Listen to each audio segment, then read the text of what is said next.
Hello, guys. Welcome to Ramita Solutions.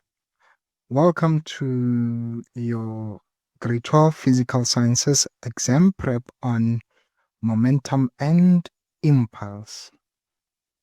Today, the question paper that we are looking at is the Department of Basic Education's November 2021 Physical Sciences Paper 1.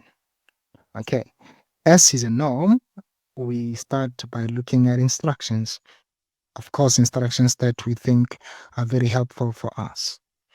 We're going to start with instruction number 8 that says, by the way, before I proceed, all instructions are important, but I want to highlight these few instructions.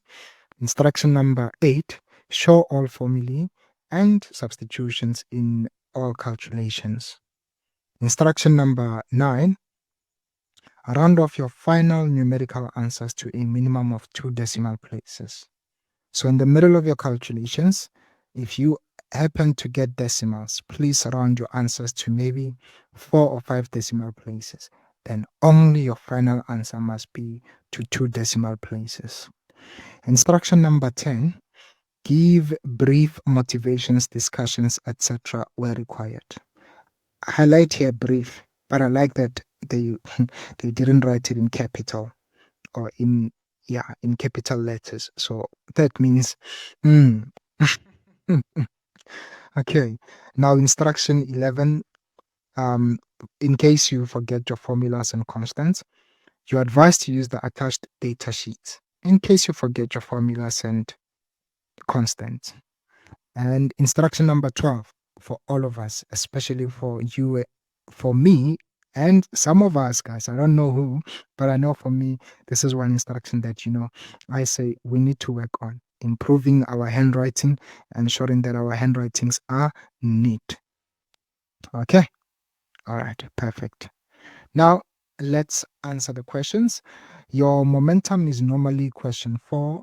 Let's see. And that is question 4 because question 1, multiple choice, question 2, vertical projectile motion. Sorry, question 2 is forces, question 3, vertical projector, and question 4 is momentum.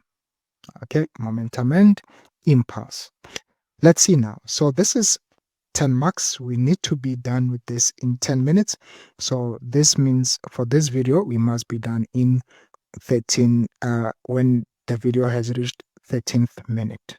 Okay, perfect. Now let's see, a ball X of mass 10 kilograms is moving eastwards with a velocity of 2 meters per second. Okay, I can see it.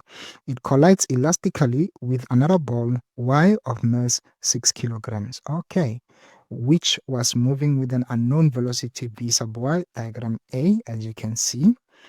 Immediately after the collision, ball X comes to rest. Oh, I see it. And ball Y moves eastwards with a kinetic energy of 36 joules. Okay, interesting. That's in diagram B. Explain the meaning of the term elastic collision. So elastic collision, this is collision in which both total momentum and total kinetic energy are conserved. Okay, that is your elastic collision. Both the total, I can squeeze total here, both the total linear momentum and total kinetic energy are conserved.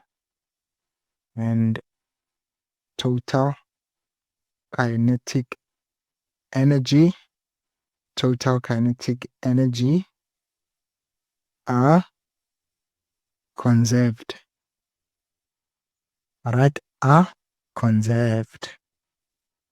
Okay, are conserved. For 2 marks. 4.2, calculate the velocity V sub Y. So it's tempting to use the information that the collision is elastic, but it will not be helpful because it wants you to prove whether V sub Y is going to the left or going to the right. In this case, sorry, it's going eastwards or rightwards. So let's just first say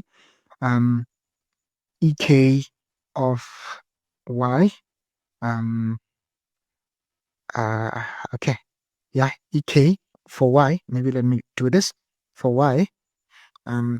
ek after is equal to half mv squared.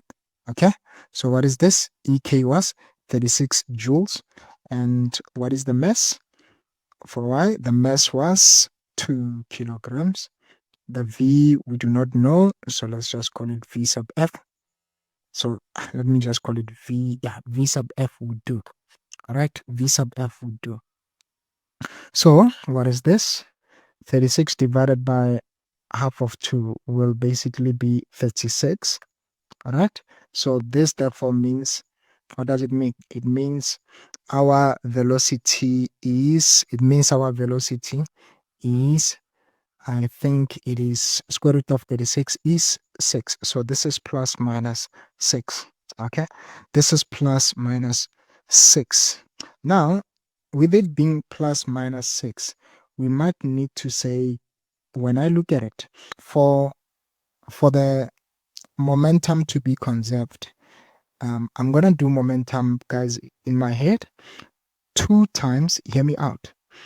2 times 10 is 20, plus a momentum part that we do not know. Hold it there. Okay, and here this is 0, and this is, we found this velocity to be, let's say it's going to the right, it's going to the right. In fact, we are fine, it's going to the right. So since it's going to the, not to the right, eastwards, we can convince ourselves and say this is east, so this is 6 meters per second. It's fine, right? This is the speed. But if we want to find the velocity, in fact, we are given the information here that it's going to the east, so it's okay. I don't even have to explain it. It's fine, right? Now let's get to our momentum. We will say, I'm gonna say east is positive. Okay, I'm gonna say east is positive. Now we're gonna say m1 v1i plus m2 v2i equals m1 v1 final plus m2 v2 final. M1 will be x, so what is it? It was 10 times, it's going to the right or to the east at 2 meters per second. And m2 was 2 kilograms. We do not know what it is, but it's called v sub y. And then m1 again, which was x, was 10. It's not moving, so it's at rest, so it's going to be 0. And then m2, we said it's 2. What is the final velocity? It was 6 meters east, isn't it? So 20 plus 2 v sub y equals 0 plus 12. All right, 0 plus 12. All right, 0 plus 12. So now we have 20 v sub y equals negative 8, isn't it? 20 v sub y equals negative 8. So v sub y will be negative 4. Let's see. They said we must calculate the velocity. They didn't say the magnitude of. So since they said velocity, we must say v sub 1 is 4 meters per second. Go guy, west.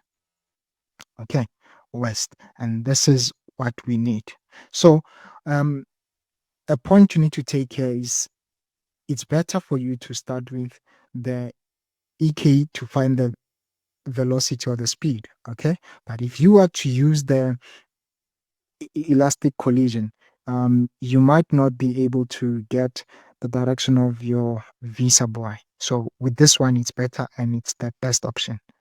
Okay, this was 4.2. This was 4.2. Okay, this was 4.2. All right. Now 4.3. Let's see. The balls were in contact with each other for 0.1 seconds during the collision. Calculate the magnitude of the force that X exerted on the ball during Y. I'm still going to say east is positive. Okay, I'm still going to say east is positive. So momentum impulse theorem. Why do I write the negative? F sub net delta T equals mass of object X times final velocity of object X minus initial velocity of object X. So what is the time was 0.1. And what is the mass of object X? It was 10 kilograms. Final velocity of object X was 0. Initial velocity was 2 going east. So this is 0.1 F sub net equals negative what? Negative 200. So it's negative 200 divided by 0.1. It's similar to saying 200 times 10. So this will be, oh, sorry, 20, not 200. This is 20. So negative 20 divided by 0.1 is similar to saying negative 20 times 0. Negative 20 times 10. So this could be negative 200. The question, however, said magnitude of the force. So this means we're going to ignore the sign and say the force is just 200 newtons. Okay, the force is just 200 newtons. Okay, that was the magnitude of the force. So as you can see, we finished this question in less than 10 minutes. So having said that, guys, we have come to the end of our video. Remember, you can follow us on WhatsApp. We have added a link to our WhatsApp channel. And of course, you can also follow us on your favorite social media platforms. And you can also subscribe and follow us on YouTube, right? That is to subscribe and like the video. And of course, if you're looking for a tutor, there's information that we will provide, in fact, in the description of this video. All these links you will see in the description of the video. So with that being said, ours ends here, and bye.